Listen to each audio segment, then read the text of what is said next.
Jesus and his disciples walked by him. Jesus healed him. Jesus brought sight back to him. And that's kind of how I imagine this guy blind for his whole life. And all of a sudden Jesus heals him. And I mean, he had to have been excited about it. So I want to take a little walk through. This is found in John 9. So if you guys want to turn to John 9,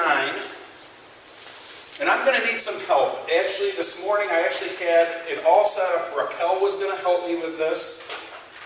And I was getting a little nervous because she wasn't showing, and then she texted in sick. So we will forgive her from that. But now I'm going to need a volunteer that wants to come up and read this story. And I will warn you that I will be stopping you as we go through. But any volunteers? If we don't get any volunteers, I'm volunteering my... Come on up. What chapter? John 9.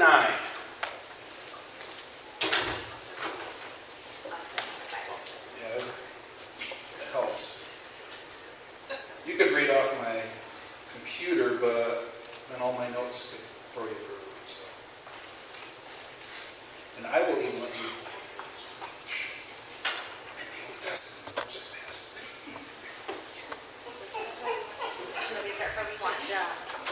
John 9, starting from verse 1, you can have a seat, you have a microphone. I was supposed to have brought my own, because I was going to sit down and browse. As he walked along, he saw a man blind from birth. His disciples asked him, "Rabbi, who sinned, this man or his parents, that he was born blind?" Okay, stop right there. You're going to get these interruptions. So Jesus is walking along with his disciples and they stop. Okay, Rabbi, who sinned, this man or his parents, that he was born blind?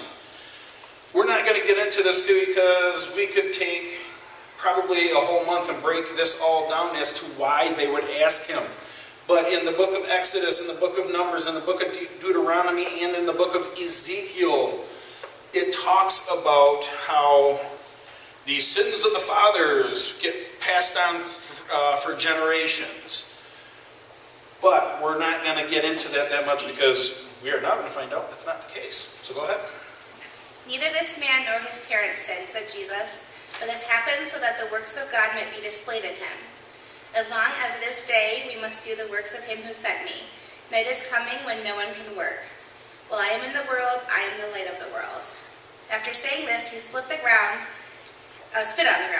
and made some mud with his saliva and put it on the man's eyes. "Go," he told them, "wash in the pool of Siloam." This means sent. So the man went and washed. He came home seeing. His neighbors and those who had formerly seen him begging asked, "Isn't this the same man who used to sit and beg?" Some claimed that he was. Others said, "No, he only looks like him." But he himself insisted, "I am the man." Okay, we'll stop right there. So, this guy was blind. Blind from birth. All of a sudden, Jesus walks along, spits in the mud, makes a little mud pies, throws them in his eyes, and says, "Go wash." The guy washes, and could you imagine what things would be like if you were blind your whole life and all of a sudden you could see? This guy was running around, all excited.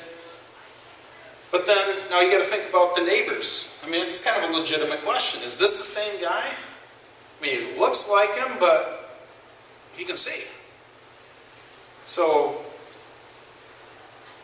anyway, we're now going to go further into the story. But again, just have that in your mind that the people that know him have known him to be blind his whole life, known him to be a beggar.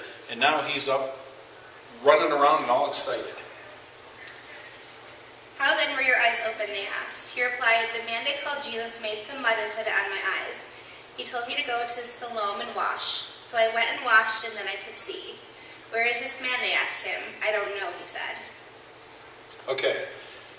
So the blind man's neighbors are asking questions about Jesus. Does this guy have an answer? Does the blind man really have an answer? His response, I don't know. I don't know. They brought to the Pharisees the man who had been blind. Now the day on which Jesus had made the mud and opened the man's eyes was the Sabbath. Okay, we'll stop there a minute. This is kind of, as I was reading through this is kind of an, oh, by the way, statement. John is telling this story of this, Jesus' disciples walking along, there's a blind man, Jesus heals them, da-da-da-da-da, this guy goes home and people are asking, hey, what about him? They're asking all this, oh, and by the way, it was the Sabbath. That wasn't really John didn't make, and on the Sabbath this happened. No, John was just like, Jesus did this guy was excited, this guy's going out telling people about what happened, and oh, by the way, it was the Sabbath. Now, with it being the Sabbath, the Pharisees, who were the people in charge of the churches then, they're getting a little bit upset.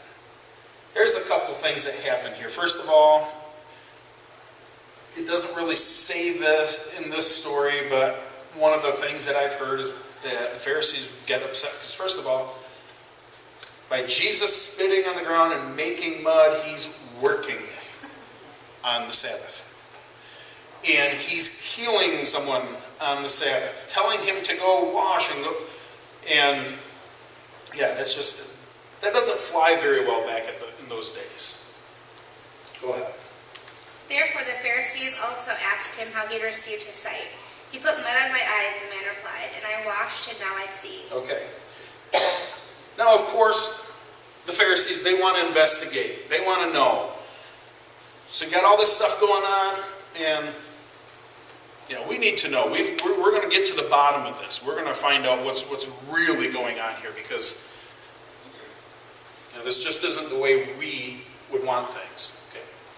Some of the Pharisees said, this man is not from God, for he does not keep the Sabbath. But others asked, how can a sinner perform such signs? So they were divided. Then they turned again to the blind man. What have you to say about him? It was your eyes he opened. The man replied, he is a prophet. All right. So the guy says, hey, he's a prophet. Do you think this is the answer they are looking for? Do you think when the Pharisees are going to investigate what's going on, do you think that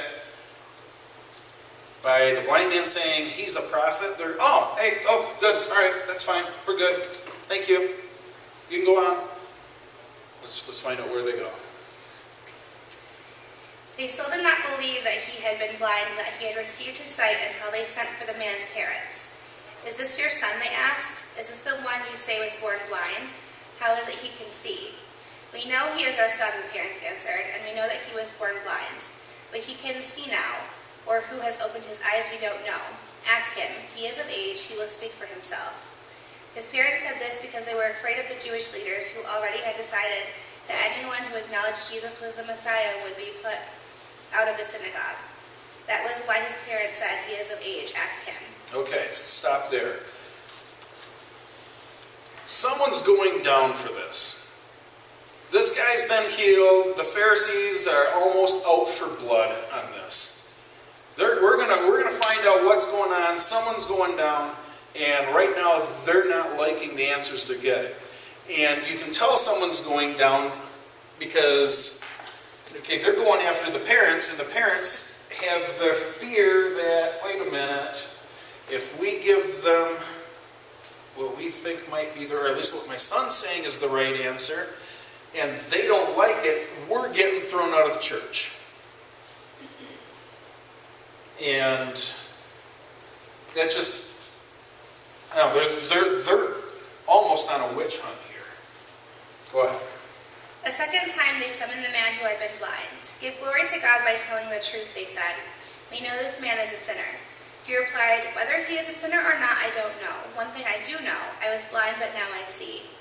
Then they asked him, what did he do to you? How did he open your eyes? He answered, I have told you already, and you did not listen. Why do you want to hear it again? Do you want to become his disciples too? All right. I love that. Exactly. So how many of you secretly on the inside said, yes, good answer. Actually, some of you said it out loud. That was awesome. But these guys still don't get it. They still don't get it. Now, let's kind of ask ourselves a question. As we're sitting here, it's easy to stand up here and poke fun of the Pharisees. Come on, just looking for the answer that you want. You're not finding it, so you're getting upset. How often do we do that? How often do we find ourselves in a situation, something that's not really the answer I'm looking for, so yes, I'm going to keep looking. I'm going to keep asking until I find what I want. Sometimes we do that even to the point of, well, if we bend the truth a little bit, I can make it fit what I want it to say. And we see that in churches all of the time.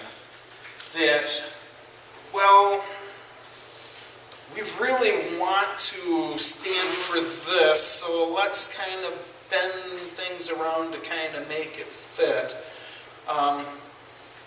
So yes, as we stand here or sit here, whatever, and laugh and poke fun of the Pharisees, for me, this was kind of a gut check. So I'm reading this, and as I'm coming up with stuff, I'm like, boy, we're going to pound on those Pharisees. And then I kind of got, wait a minute, but how often do we find ourselves doing that same thing? But again, let's go back now. I have told you already and you didn't listen. What do you want, or what do you want to hear it again? Do you want to become his disciples too? Love that. Love that. Go ahead. Verse 28.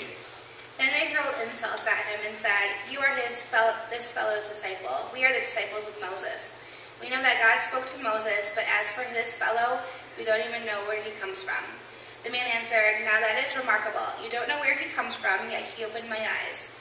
We know that God does not listen to sinners. He listens to the godly person who does his will.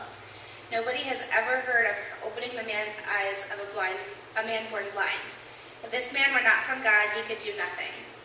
To this they replied, you have stepped in sin at birth. How dare you lecture us? And they threw him out. All right. I got a feeling that at this point in time, the Pharisees were kind of taken back to school by this former blind man. And they weren't very happy about it. This guy put them in their place, and I think they kind of realized it. And they weren't very happy about it. And again, this should be a reaction that might be recognizable by some of us, that maybe we do this, or we know people who do, that, boom, I got you. And then, fine, just get out of here. Don't even want to hear about it, just go. You're gone. That was kind of their reaction to something very simple that this blind man just kind of, oh, wait a minute, guys. You don't even know where he comes from, yet he opened my eyes. We know that God does not listen to sinners. He listens to the godly person who does his will. Nobody's ever heard of opening the eyes of a man born blind. If this was not from God, he could do nothing. Yeah, it kind of upset me. Jesus heard that they had thrown him out, and when he found him, he said, do you believe in the Son of Man? Who is he, sir? The man asked. Tell me so that I may believe in him. Okay, hold on a second here. So the blind man is quite convinced that Jesus is someone great. I mean, he was going around telling people, heck, he just told the Pharisees. Quite convinced this Jesus is somebody that's wonderful. And as he said, as the blind man said, this guy's a prophet. But yet he still wants to learn more. It wasn't, when Jesus comes by and says, do you believe? His answer is, who is he? Tell me so that I may believe in him. He wants to learn more. It's not like, dude, you healed me. I can see. I'm good. Way to go. Thank you. It was more than that. I want to learn more. Go ahead, verse 37. Jesus said, you have now seen him. In fact, he is the one speaking with you. Then the man said, Lord, I believe, and he worshipped him. Jesus said, "For judgment I have come into this world, so the blind will see, and those who will see become blind." So the Pharisees who were with him heard him say and asked, "What, are we blind too?" And Jesus said, "If you were blind, you would not be guilty of sin. But now that you claim you can see, your guilt remains." Okay. Thank you. Round of applause.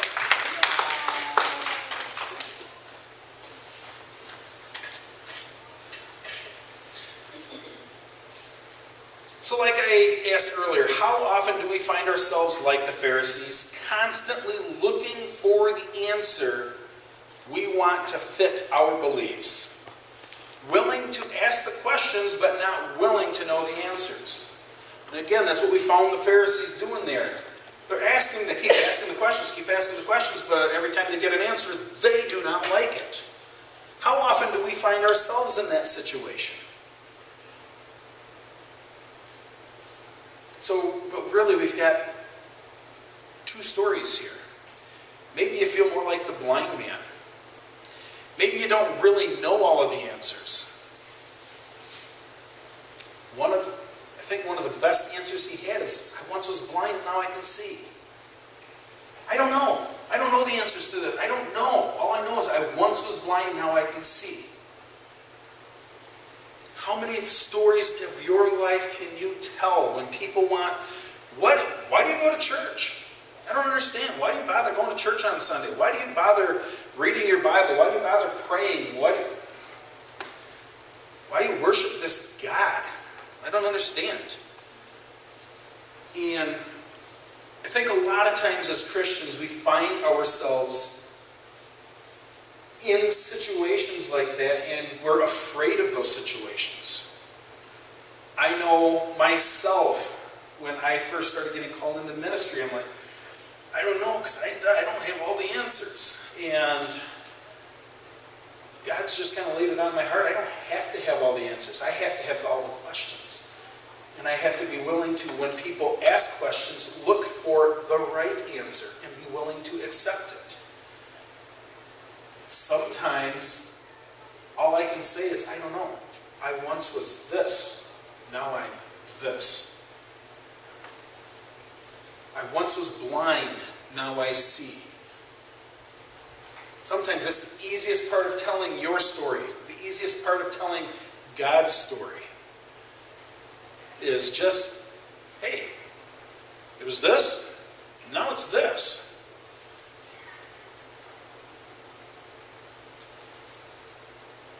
So you don't need to have all the answers. You just answer what you know. Hopefully you will still have the desire to learn and grow and find more answers.